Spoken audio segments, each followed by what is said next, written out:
Assalamualaikum warahmatullahi wabarakatuh. Saya Muhammad Sabri bin Muhammad Saleh, C17A0142 akan membentangkan tajuk projek penyelidikan saya iaitu kajian keberkesanan penggunaan kesan khas visual dalam mempromosi produk di syarikat Beaverhack Production. Sebagai pengenalan, seperti mana yang kita tahu, dalam dunia perniagaan, promosi merupakan satu teknik yang sangat penting. Jadi, sepanjang pemerhatian saya, teknik promosi melibatkan banting, poster dan flyers dilihat kurang efisien. Jadi, bagaimana pula jika teknik promosi menggunakan video? Dan video itu pun dilengkapi dengan kesan khas visual. Untuk pengetahuan umumnya, video ialah merupakan satu gambar bergerak yang disertai dengan bunyi dan ia merupakan salah satu elemen multimedia. Dan kesan khas visual bermaksud satu gambar yang dimanipulasi agar yang sebenarnya adalah ilusi tapi dilihat seperti realiti. Dalam kajian ini juga terdapat pernyataan masalah. Antaranya ialah teknik pemasaran produk yang kurang menarik sehingga mengurangkan jualan syarikat. Hal ini demikian kerana pada era globalisasi di mana dunia hanya mementingkan teknologi termasuk dalam dunia perniagaan sehingga melahirkan istilah era usahawan digital. Seterusnya jualan syarikat yang merosot. Hal ini demikian kerana tiada budaya kreatif dalam dunia perniagaan, terutama sekali dalam dunia dalam aspek mempromosi produk. Jadi menyebabkan perniagaan semakin merosot. Yang seterusnya ialah skop kajian. Skop kajian dalam kajian saya ini ialah apa yang saya lihat ialah teknik pemasaran yang kurang menarik perhatian berikutan jualan yang semakin merosot di syarikat Beaverhack Production, dan ini secara tidak langsung mendedahkan beberapa inisiatif yang boleh diambil oleh syarikat Beaverhack untuk mengolah semula video promosi produk mereka dengan menambah kesan khas visual. Dan pada akhir kajian ini, saya akan hasilkan satu video promosi produk yang dilengkapi dengan kesan khas visual. Seterusnya ialah objektif kajian. Objektif bagi kajian ini ialah yang pertama, mengkaji keberkesanan pengiklanan secara video yang dilengkapi dengan kesan khas visual. Yang kedua, mengkaji kerelevanan iklan melalui banting, flyers dan poster. Dan seterusnya, yang ketiga, mengkaji kebolehan video promosi yang dilengkapi kesan khas visual dalam meningkatkan jualan syarikat.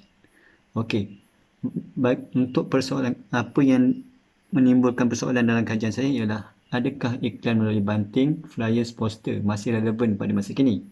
Adakah iklan melalui video mampu menarik minat pelanggan untuk membeli produk?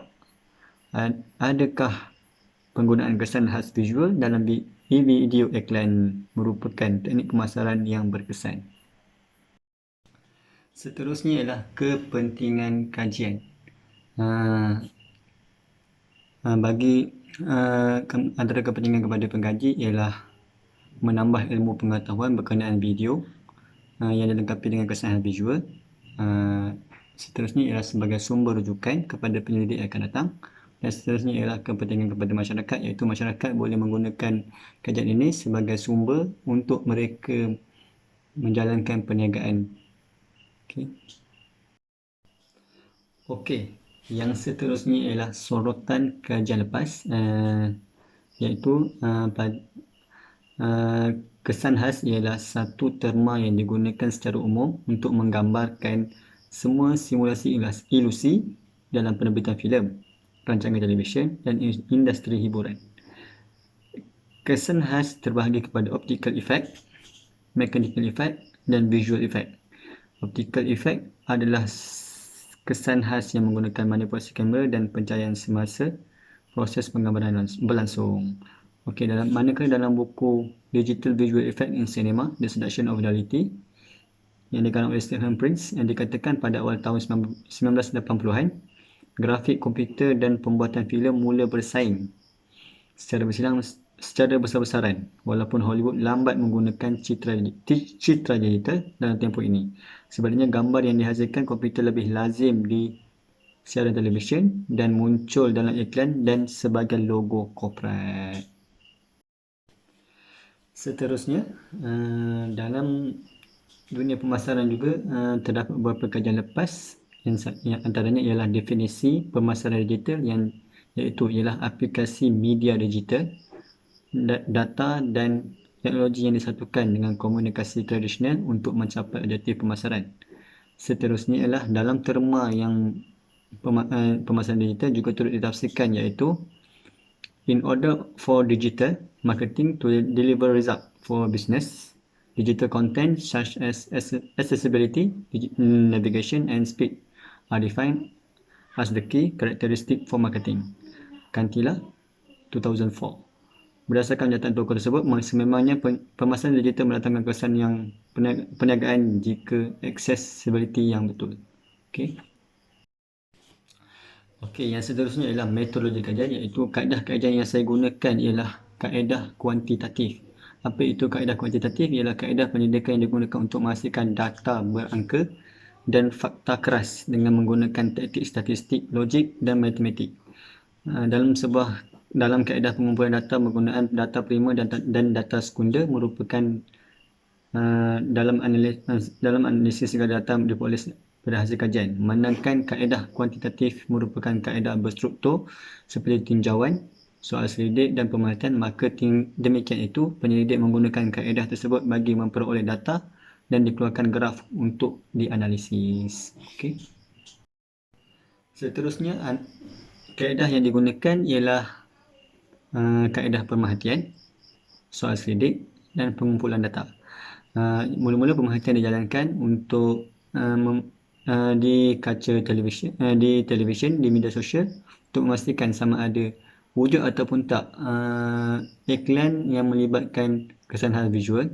Seterusnya, satu soal selidik akan dibuat dan akan diedarkan kepada responden untuk mendapat maklum balas, dan seterusnya pengumpulan data. Pengumpulan data iaitu hasil daripada maklum balas responden akan dijadikan sebagai data dan dijadikan sebagai bentuk graf untuk dianalisis. Okey. Yang seterusnya ialah sumber sekunder. Sumber sekunder yang terdapat dalam kajian ini ialah kajian perpustakaan dan juga kajian dan internet. Di mana kajian perpustakaan saya merujuk pada kajian-kajian lepas dan juga kajian-kajian lain untuk memanfaatkan pelbagai data, dan juga internet di mana saya mencari maklumat-maklumat di Google Scholar untuk mendapatkan maklumat tentang kesan khas visual dan perkaitannya dengan digital marketing. Okey, sekian, terima kasih.